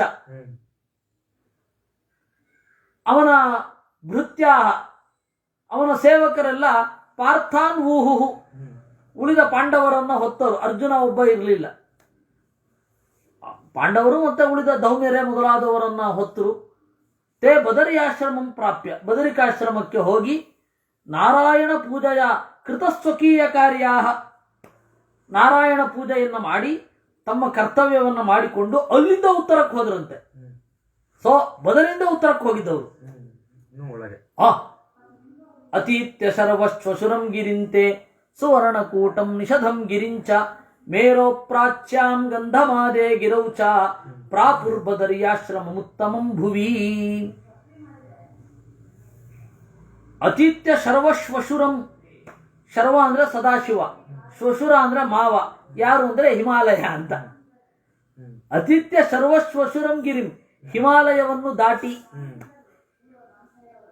ಸುವರ್ಣಕೂಟಂ ನಿಷಧಂ, ನಿಷಧ ಪರ್ವತವನ್ನು ದಾಟಿದ್ರು. ನಿಷಧ ಪರ್ವತದ ಸ್ಪೆಷಾಲಿಟಿ ಏನು? ಸುವರ್ಣಕೂಟಂ, ಬಂಗಾರದ ಶಿಖರ. ಅಲ್ಲಿಂದ ಮೇರೋ ಪ್ರಾಚ್ಯಾಂ, ಮೇರುವಿನ ಪೂರ್ವದಲ್ಲಿ ಇರುವ ಗಂಧಮಾದನ ಗಿರಿಯಲ್ಲಿರುವ ಬದರಿಕಾಶ್ರಮಕ್ಕೆ ಹೋದ್ರು. ಇವತ್ತು ನಮ್ಗದು ಗೊತ್ತೇ ಇಲ್ಲ. ಆ ಬದರಿಕಾಶ್ರಮವೇ ಗೊತ್ತಿಲ್ಲ ನಮ್ಗೆ. ಇದೇ ಬದರಿ ಗೊತ್ತಾಗೋದು, ಈ ಬದರಿಯನ್ನು ದಾಟಿ ಹೋಗಿದ್ದಾರೆ ಅಂತ ಉಂಟು. ತತಸ್ತಮಾಶ್ರಮಂ ಪುಣ್ಯಂ ನರನಾರಾಯಣಾಶ್ರಿತಂ ದದೃಶು ಪಾಂಡವಾರಾಜನ್ ಸಹಿತ ದ್ವಿಜ ಪುಂಗವೈಹಿ ಅಂತ. ನರನಾರಾಯಣರು ಇದ್ದ ಬದರಿಕಾಶ್ರಮ ಇದು ಅಂತ ಅಂದ್ರೆ ಅವ್ರು ಗೋಚರ ಆಗದೆ ಇರ್ಬೋದು, ಆದ್ರೆ ಈಗ ಇರುವ ಬದರಿ ಅದು. ಮಧ್ವಾಚಾರ್ಯರ ಜೀವನ ಚರಿತ್ರೆಯಲ್ಲೂ ಅದೇ ಬರುತ್ತೆ. ಅವರು ಎಲ್ಲರ ಕಣ್ಣಿಗೆ ಕಾಣುವ ಬದರಿಕಾಶ್ರಮಕ್ಕೆ ಬಂದು ಅಲ್ಲಿ ದೇವರ ಪೂಜೆ ಮಾಡಿ 48 ದಿವಸ ಕಾಷ್ಠಮವನ ಉಪವಾಸವನ್ನ ಮಾಡಿ ವೇದವ್ಯಾಸರ ಆಜ್ಞೆಯಿಂದ ಆಚೆಗೆ ಹೋದ್ರು. ಜನರಿಗೆ ಕಾಣುವ, ಅದಕ್ಕೆ ಹೇಳಿದ್ರು ಅಥ ಹೈಮವತೆ ತಟಾಂತರೆ ಬದರಿ ಷಂಡ ವಿಶೇಷ ಮಂಡಿತಂ ಅಂತ. ಇದು ಮಹಾಭಾರತದಲ್ಲಿಯೂ ಇದೆ. ಹೀಗಾಗಿ ಪಂಡಿತಾಚಾರ್ಯರು ಇದೊಂದು ಸೂಚನೆಯನ್ನು ಕೊಟ್ಟಿದ್ದಾರೆ. ಅವರು ಈ ಘಟನೆಗಳಿಗೆ ಕಾರ್ಯಕಾರಣ ಭಾವವನ್ನು ಹೇಳ್ತಾ ಹೋಗ್ತಾರೆ. ಅಂದ್ರೆ ಹನುಮದವತಾರದಲ್ಲಿ ಹೀಗಿತ್ತು ಜಗತ್ತಿನ ಪರಿಸ್ಥಿತಿ, ಭೀಮಾವತಾರದಲ್ಲಿ ಜಗತ್ತು ಹೀಗಿತ್ತು, ಮಧ್ವಾವತಾರದಲ್ಲಿ ಯಾಕೆ ಹೀಗಾಯ್ತು, ಅಥವಾ ಹೀಗಾದ್ಮೇಲೆ ಯಾಕೆ ಮಧ್ವಾಚಾರ್ಯ ಬಂದರು, ಆ ಲಿಂಕ್ ಕೊಟ್ಟಿದ್ದಾರೆ. ರಾಮಾಯಣ ಮಹಾಭಾರತಗಳಿಗೆ ಅಡ್ಜಸೆಂಟ್ ಆಗಿ ನೀವು ಮಧ್ವ ವಿಜಯವನ್ನು ಓದಬೇಕಾಗತ್ತೆ. ಮಧ್ವರ ಅವತಾರ ಮಾಡಿದಾಗ ರಾಮಾಯಣ ಮಹಾಭಾರತದ ಕುರುಹುಗಳು ಹೇಗಿತ್ತು, ಮಧ್ವರು ತಮ್ಮ ಜೀವನ ಗಾಥೆಯಲ್ಲಿ ತೋರಿಸಿದ ಹಾಗೆ ತಮ್ಮ ಜೀವನದಲ್ಲಿ ಯಾವ ಯಾವ ರಾಮಾಯಣಕ್ಕೆ ಸಂಬಂಧಪಟ್ಟ ಮಹಾಭಾರತ, ವಿಶೇಷತಃ ಮಹಾಭಾರತಕ್ಕೆ ಸಂಬಂಧಪಟ್ಟ ಕ್ಷೇತ್ರಗಳನ್ನು ಸ್ಪರ್ಶ ಮಾಡಿದ್ದು ಹೇಗೆ, ಮಹಾಭಾರತ ತಾತ್ಪರ್ಯ ನಿರ್ಣಯದ ವಿಚಾರಗಳಲ್ಲಿ ಏನಿದೆ ಅದನ್ನು ಹೆಂಗೆ ತೋರಿಸಿದ್ರು, ಇವೆಲ್ಲ ನಮಗೆ ಮಧ್ವ ವಿಜಯವನ್ನ ಓದ್ತಾ ಓದ್ತಾ ಓದ್ತಾ ನಾವು ಪದೇ ಪದೇ ಚಿಂತನೆ ಮಾಡಬೇಕಾದ ವಿಚಾರ. ಅದು ಬೇರೆಯ ಗುರುವಿಜಯ ಕಾವ್ಯಕ್ಕೂ ಮಧ್ವ ವಿಜಯದ ಹರಹಿಗೂ ಬಹಳ ವ್ಯತ್ಯಾಸ ಇದೆ. ಬೇರೆಯ ಗುರುವಿಜಯ ಕಾವ್ಯ ಗುರು ವೈಭವಕ್ಕಾಗಿ ಬರೆದದ್ದು. ಅದರಲ್ಲಿ ನಮಗೆ ಐತಿಹಾಸಿಕ ಸ್ಪಷ್ಟತೆ, ಪುರಾಣದ ಒಂದು ಅವಶೇಷ ಇದ್ಯಾವುದು ಕಾಣಲ್ಲ, ಇದ್ಯಾವುದು ಕಾಣಲ್ಲ. ಆದರೆ ಮಧ್ವ ವಿಜಯದಲ್ಲಿ ಆಚಾರ್ಯರು ಅವರ ಜೀವನ, ಅವರ ಶಾಸ್ತ್ರದಲ್ಲಿ ಏನೇನೆಲ್ಲ ಪ್ರತಿಪಾದನೆ ಮಾಡಿದಾರಲ್ಲ ಅದರೆಲ್ಲದರ ಜ್ವಲಂತ ನಿದರ್ಶನ ನಮಗೆ ಸಿಗುತ್ತೆ. ಅಷ್ಟು ಸೀರಿಯಸ್ ಆಗಿದ್ರೆ ಮಾತ್ರ ನೀವು ಮಧ್ವ ವಿಜಯವನ್ನು ಓದಿ. ಇಲ್ಲ ಅಂದರೆ ಮಧ್ವ ವಿಜಯವನ್ನು ಓದಬೇಡಿ, ಅಥವಾ ಓದುವ ಯಾಕಂದ್ರೆ ಅರ್ಥ ಆಗಲ್ಲ. ಏವಂ ಬದರಿಯಾಂ ವಿಹರತ್ ಸುತೇಷು ತಸ್ಮಿನ್ ಮುನೀಂದ್ರೈರಭಿಪೂಜ್ಯಮಾನಾಃ ನಾರಾಯಣಂ ಪೂಜಯಂತಸ್ತದೈವ ಚಕ್ರುಸ್ತಪೋ ಜ್ಞಾನ ಸಮಾಧಿಯುಕ್ತಂ ಸತ್ತತ್ವ ವಿದ್ಯಾಂ ಪ್ರತಿಪಾದಯಂತಹ. ತಸ್ಮಿನ್ ಆ ಒಂದು ಜನರಿಗೆ ಗೋಚರವಾಗದ ಬದರಿಕಾಶ್ರಮದಲ್ಲಿ ಮುನೀಂದ್ರೈ ಅಭಿಪೂಜ್ಯಮಾನಾಃ ಮುನಿಗಳ ಪೂಜೆಯನ್ನು ಕೈಗೊಂಡು ನಾರಾಯಣಂ ಪೂಜೆಯಂತಹ ನಾರಾಯಣನನ್ನು ಪೂಜಿಸುತ್ತಾ ಜ್ಞಾನ ಸಮಾಧಿಯುಕ್ತಂ ಜ್ಞಾನ ಧ್ಯಾನಗಳಿಂದ ಕೂಡಿದ ತಪಸ್ಸನ್ನ ಮಾಡಿದರು. ಸತ್ತತ್ವ ವಿದ್ಯಾಂ ಪ್ರತಿಪಾದೆಯಂತಹ, ಸಮಾಧಿ ಅಂದರೆ ಧ್ಯಾನ, ಜ್ಞಾನ ಮತ್ತೆ ಧ್ಯಾನದಿಂದ ಕೂಡಿದ ಪೂಜೆಯನ್ನು ಮಾಡಿದರು. ಸತ್ತತ್ವ ವಿದ್ಯಾಂ ಪ್ರತಿಪಾದೆಯಂತಹ ಪಾಂಡವರು ಶಾಸ್ತ್ರವನ್ನು ಬಿಡಲೇ ಇಲ್ಲ, ಚಿಂತನೆ ಮಾಡ್ತಾನೇ ಇದ್ರು.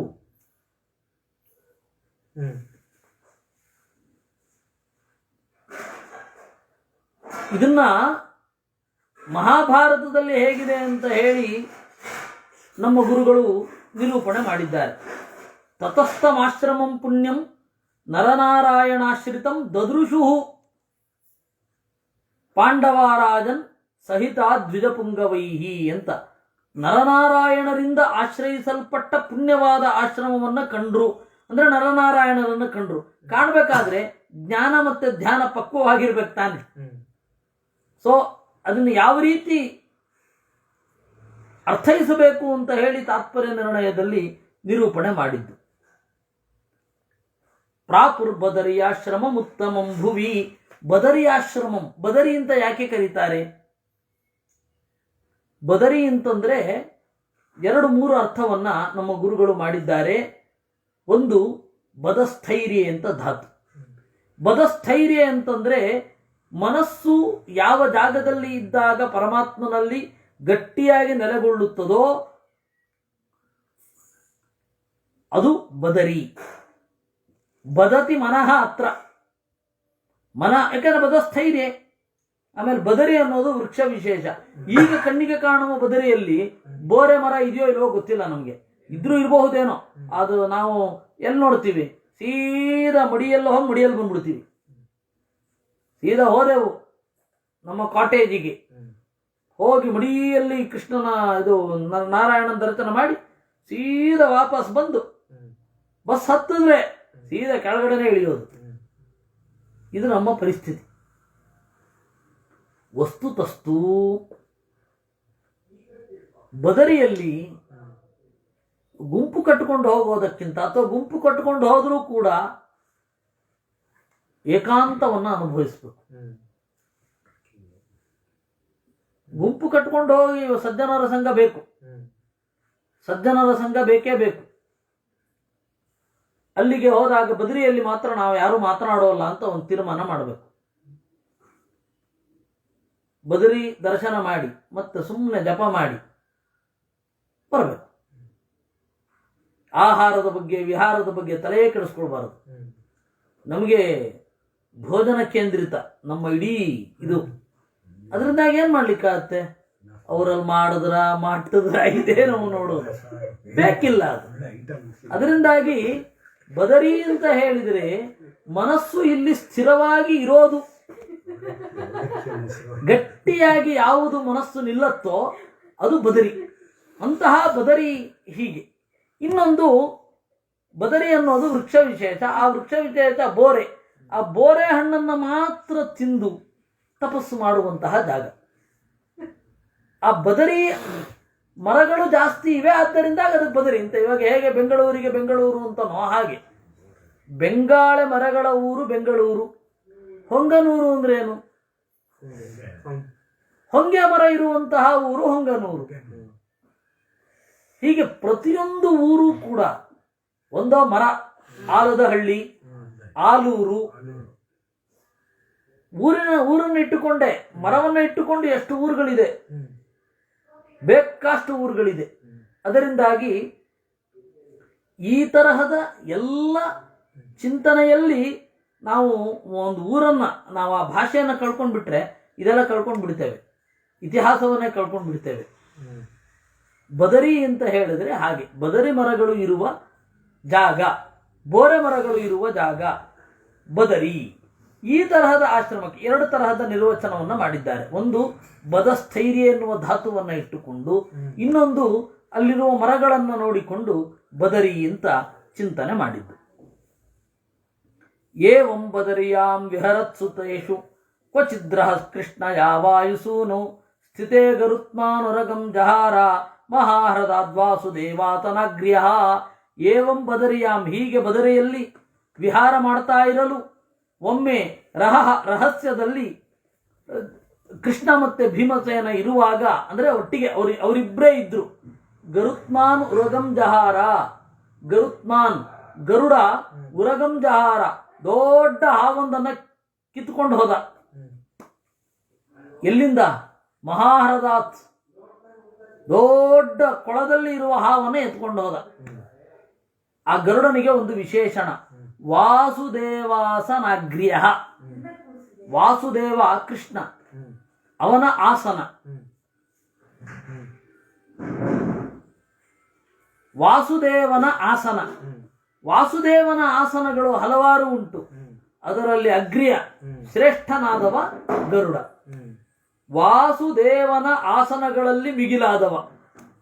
ಯಾಕೆಂದ್ರೆ ವಾಸುದೇವನ ಆಸನ ವಾಹನ ಯಾರು ಅಂದ್ರೆ ಎಲ್ಲ ಜ್ಞಾನಿಗಳು ಕೂಡ. ಅಲ್ಲ, ಅದಕ್ಕೆ ಸಜಾತಿ ಏಕದೇಶ ವಿಭೂತಿ, ವಿಜಾತಿ ಏಕದೇಶ ವಿಭೂತಿ ಅಂತ ವ್ಯವಸ್ಥೆ ಉಂಟು. ಎಲ್ಲಿ? ಇದರಲ್ಲಿ. ಮತ್ತೆ ವಾಯುವಾಹನ ಅಂತ ಹೇಳಿದ್ರೆ ನಮಗೆ ಕಾಣಬೇಕಲ್ಲ. ಗರುಡನನ್ನ ಏರಿ ಬಂದ್ರೆ ಕಾಣ್ತಾನೆ ದೇವರು, ವಾಯುವನ್ನ ಏರಿ ಬಂದ್ರೆ ನಮಗೆ ಗುರುತಿಸುವ ಕಣ್ಣೇ ಇಲ್ಲ. ಅದಕ್ಕೆ ಕಣ್ಣಿಗೆ ಕಾಣುವ ವಸ್ತುಗಳಲ್ಲಿ ವಾಸುದೇವ ಆಸನದಲ್ಲಿ ಅಗ್ರಗಣ್ಯ ಅಂತ. ಈ ಎಲ್ಲ ಹಿನ್ನೆಲೆಯಲ್ಲಿ ವಾಸುದೇವನ ಆಸನಗಳಲ್ಲಿ ಅಗ್ರ್ಯ, ಶ್ರೇಷ್ಠನಾದವ ಅಂತ. ತತ್ಪಕ್ಷವಾತೇನ ವಿಚಾಲಿತೇಸ್ಮಿನ್ ತಸ್ಮಿನ್ ಗಿರೌ ಕಮಲಂ ಹೈಮಮಗ್ರ್ಯಂ ಪಪಾತ ಕೃಷ್ಣ ಭೀಮಯೋ ಸನ್ನಿಧಾನೆ ಉದ್ಯದ್ಭಾನೋರ್ಮಂಡಲಾಭಂ ಸುಗಂಧಂ. ಆಮೇಲೆ ತತ್ಪಕ್ಷವಾತೇನ, ಅವನ ರೆಕ್ಕೆ ಬೀಸಿದಾಗ ಯಾವ ಪರಿ ಉಲ್ಲೋಲ ಕಲ್ಲೋಲ ಆಯಿತು ಅಂದ್ರೆ, ಅಲ್ಲೋಲ ಕಲ್ಲೋಲ ಅಲ್ಲ, ಉಲ್ಲೋಲ ಕಲ್ಲೋಲ ಆಯಿತು ಅಂದ್ರೆ ಆ ಸರೋವರದಿಂದ ಒಂದು ಪದ್ಮ ಹಾರಿ ದ್ರೌಪದಿ ಮತ್ತು ಭೀಮಸೇನರ ಹತ್ತಿರ ಬಿತ್ತು. ಅದು ಎಂತಹದ್ದು? ಕಮಲಂ ಹೈಮಮಗ್ರ್ಯಂ, ಬಂಗಾರದ ಪುಟಕ್ಕಿಟ್ಟ ಬಂಗಾರದಂತೆ ಕೆಂಪಾದ ತಾವರೆ. ಉದ್ಯದ್ಭಾನೋರ್ ಮಂಡಲಾಭಂ, ಉದಯಿಸುವ ಸೂರ್ಯನ ಮಂಡಲದ ಹಾಗೆ ಇತ್ತು. ಮತ್ತೆ ಸುಗಂಧಂ, ಪರಿಮಳ ಭರಿತವಾಗಿತ್ತು. ಅದಕ್ಕೆ ಸುಗಂಧಂ ಅಂತ. ಇಲ್ಲಿ ಮಹಾಭಾರತದಲ್ಲಿ ಇದನ್ನ ವ್ಯತ್ಯಾಸ ಮಾಡಿ ಹೇಳ್ತಾರೆ.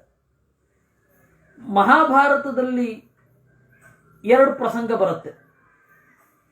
ಭೀಮಸೇನ ಆ ಮಣಿಮಂತ ಮೊದಲಾದವರನ್ನು ಹೊಡಿಲಿಕ್ಕೆ ಹೋಗುವಂತಹ ಪ್ರಸಂಗ 2 ಸರ್ತಿ ಬರುತ್ತೆ. ಒಂದು ಈಗ, ಇನ್ನೊಂದು ಸ್ವಲ್ಪ ದಿವಸ ಆದ್ಮೇಲೆ.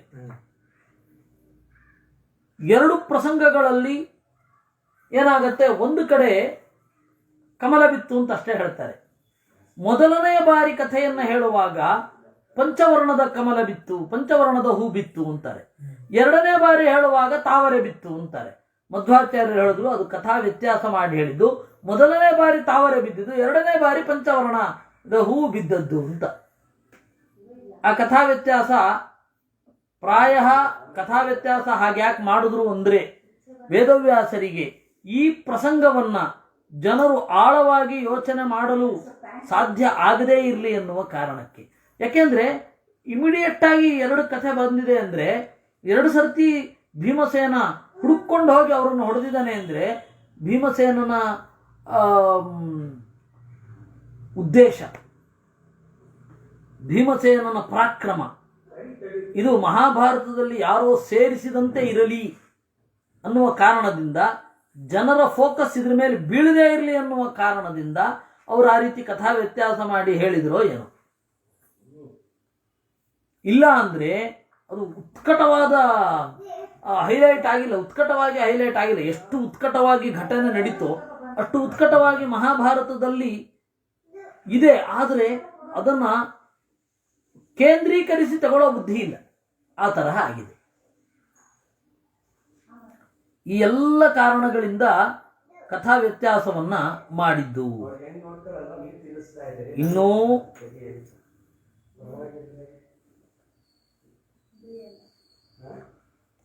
ತತ್ಪಕ್ಷವಾತೇನ ವಿಚಾಲಿತೇತು ತಸ್ಮಿನ್ ಗಿರೌ ಕಮಲಂ ಹೈಮಮಗ್ರ್ಯಂ ದೃಷ್ಟ್ವಾತಿ ಗಂಧಂ ವರಹೇಮ ಕಂಜಂ ಕುತೂಹಲಾ ದ್ರೌಪದಿ ಭೀಮಸೇನಂ ಬಹೂನ್ಯಯಾಚತ್ ತಾದೃಶಾನ್ಯಾನುಭಾವಂ ಅವಿಶಸ್ಯಂ ಜಾನತಿ ದೇವದೈತ್ಯೈಃ.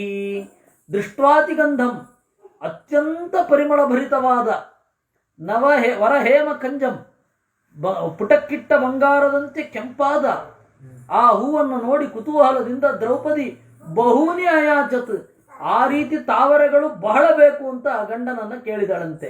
ಯಾಕೆ ಅಂದ್ರೆ ಗಂಡನ ಸಾಮರ್ಥ್ಯ ಗೊತ್ತಿತ್ತು. ಇವನು ದೇವತೆಗಳು ಮತ್ತು ದೈತ್ಯರ ಯಾರನ್ನೂ ಕೂಡ ಎದುರಿಸಿ ಗೆಲ್ಲಬಲ್ಲ ಅನ್ನುವ ದೃಷ್ಟಿಯಿಂದ ಅವಳು ಕೇಳಿದ್ದು. ಅವಳಿಗೆ ಕೇಳಿದ್ದು ಅವಳಿಗಾಗಿ ಅಲ್ಲ, ಅದೇ ಅವಳೇನು ಮುಡ್ಕೊಳ್ಳಿಲ್ಲ. ಅವಳಿಗೆ ಮಣಿವಂತ ಮೊದಲಾದವರ ಸಂಹಾರ ಆಗಬೇಕಿತ್ತು, ಅದಕ್ಕೆ ಕೇಳಿದ್ದು. ಹೀಗಾಗಿ ದ್ರೌಪದಿ ದೇವರ ಸಂಕಲ್ಪಕ್ಕೆ ಎಷ್ಟು ಪಕ್ಕಾಗಿ ಇದ್ಲು ಅನ್ನೋದನ್ನ ನಾವು ಗಮನಿಸಬೇಕಾದದ್ದು. ಅಂದ್ರೆ ದ್ರೌಪದಿ ಏನಿದ್ದಾಳೆ, ಅವಳು ದೇವರ ಸಂಕಲ್ಪವನ್ನ ತಿಳಿದವಳು. ದೇವರ ಸಂಕಲ್ಪ ಅವಳಿಗೆ ಚೆನ್ನಾಗಿ ಗೊತ್ತಿದೆ. ಆದ್ದರಿಂದ ಅವಳು ಕೇಳಿದ್ರಲ್ಲಿಯೂ ಕೂಡ ಒಂದು ಲೋಕ ಕಲ್ಯಾಣವಾದ ಉದ್ದೇಶವೇ ಇತ್ತು. ತಯಾರ್ಥಿತ ಸಗದಸ್ತುಂಗಮೇನಂ ಗಿರಿಂ ವೇಗಾದಾರುಹದ್ವಾಯುಸೂನು ಪ್ರಶಸ್ಯಮಾನಃ ಸುರಸಿದ್ಧ ಸಂಘೈಃ ಮೃದ್ಗನ್ ದೈತ್ಯಾನ್ ಸಿಂಹ ಶಾರ್ದೂಲ ರೂಪಾನ್. ತಯಾರ್ಥಿತಃ ಸಗದಃ, ಅವಳು ಕೇಳಿದಾಗ ಗದೆಯನ್ನು ಹಿಡಿದುಕೊಂಡು ವೇಗವಾಗಿ ಮೇಲ್ಗಡೆ ಹೋದ.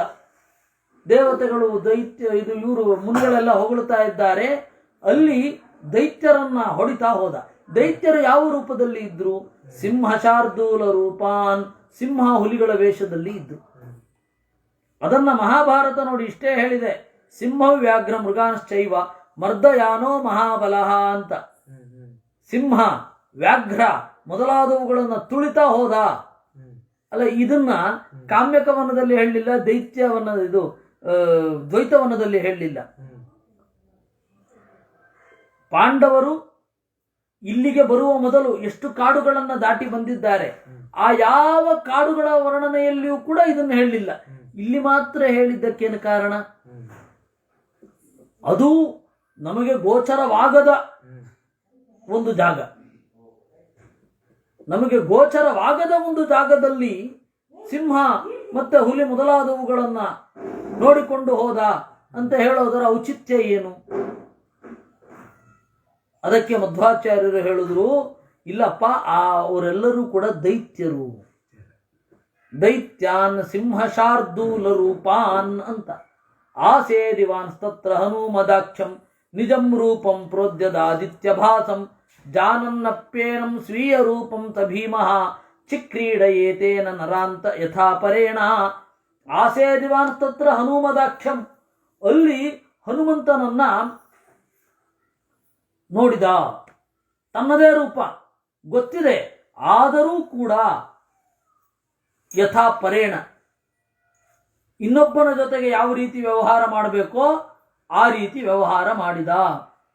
ಧರ್ಮೋ ದೇವಾನಾಂ ಪರಮೋ ಮಾನುಷತ್ವೇ ಸ್ವೀಯೇ ರೂಪೇಪ್ಯನ್ಯವದೇವ ವೃತ್ತಿ ಅನಾದಾನಂ ದಿವ್ಯ ಶಕ್ತೇರ್ವಿಚೇತಾತ್ ನರಸ್ವಭಾವೇ ತರ್ವದಾ ಚೈವ ವೃತ್ತಿ ತಸ್ಮಾದ್ಧೀಮೋ ಹನುಮಾನ್ಶ್ಚೈಕ ಏವ ಜಾಯಕ್ಕನೀಯೋ ವೃತ್ತಿಮತ್ರಾಭಿಪೇದೆ.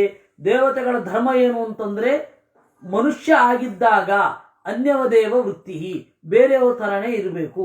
ತನ್ನದೇ ಮೂಲ ರೂಪ ಎದುರುಗಡೆ ಬಂದಾಗ ದೇವತೆ ಒಬ್ಬ, ಅಲ್ಲಿ ಈ ದೇಹ ಮನುಷ್ಯ ದೇಹ, ಅಂದಾಗ ಮನುಷ್ಯರ ತರಹ ಬಿಹೇವ್ ಮಾಡಬೇಕು. ಆ ದೇವ ದೈವ ದೇಹ, ಅದರಿಂದಾಗಿ ಅಲ್ಲಿ ತರ ಬಿಹೇವ್ ಮಾಡಬೇಕು. ಅನಾದಾನಂ ದಿವ್ಯ ಶಕ್ತೇ, ದಿವ್ಯ ಶಕ್ತಿ ಅಲೌಕಿಕವಾದ ಶಕ್ತಿಯನ್ನು ಪ್ರದರ್ಶನ ಮಾಡಬಾರದು, ನರ ಸ್ವಭಾವವೇ ಇರಬೇಕು. ಇದು ದೇವರಿಗೆ ಅತ್ಯಂತ ಪ್ರಿಯವಾದದ್ದು. ದೇವರ ಪ್ರೀತಿಗಾಗಿ ಭೀಮಸೇನ ತನ್ನದೇ ಇನ್ನೊಂದು ರೂಪವಾದ ಹನುಮದ್ ರೂಪದಲ್ಲಿ ಈ ರೀತಿ ಇದ್ದ.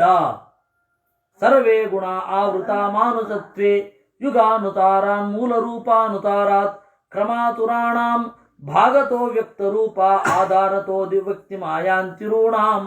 ಸರ್ವೇ ಗುಣಾ ಆವೃತಾ, ಪ್ರತಿಯೊಬ್ಬ ದೇವತೆ ಭೂಮಿಯಲ್ಲಿ ಬಂದಾಗ, ಎಲ್ಲ ಮನುಷ್ಯ ಆದಾಗ ಎಲ್ಲ ಗುಣವೂ ಆವೃತವಾಗಿರುತ್ತೆ.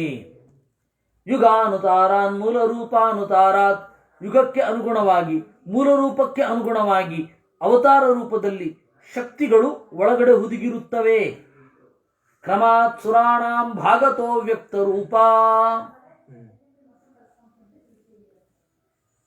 ದೇವತೆಗಳಿಗೆ ಅವರ ತಾರತಮ್ಯವನ್ನು ಅನುಸರಿಸಿಕೊಂಡು ಭಾಗತಃ ಅವ್ಯಕ್ತ ರೂಪ, ಅವರು ತೆಗೆದುಕೊಂಡರೂ ಕೂಡ ಸ್ವಲ್ಪ ಅವ್ಯಕ್ತವಾಗಿ ಇದ್ದೇ ಇರುತ್ತೆ. ಮಧ್ವಾಚಾರ್ಯರಿಗೆ ಈ ರೀತಿಯಾದ ಒಂದು ವ್ಯತ್ಯಾಸ ಇತ್ತು ಅಂತ ತ್ರಿವಿಕ್ರಮ ಪಂಡಿತರು ತತ್ವಪ್ರದೀಪದಲ್ಲಿ ಬರೀತಾರೆ.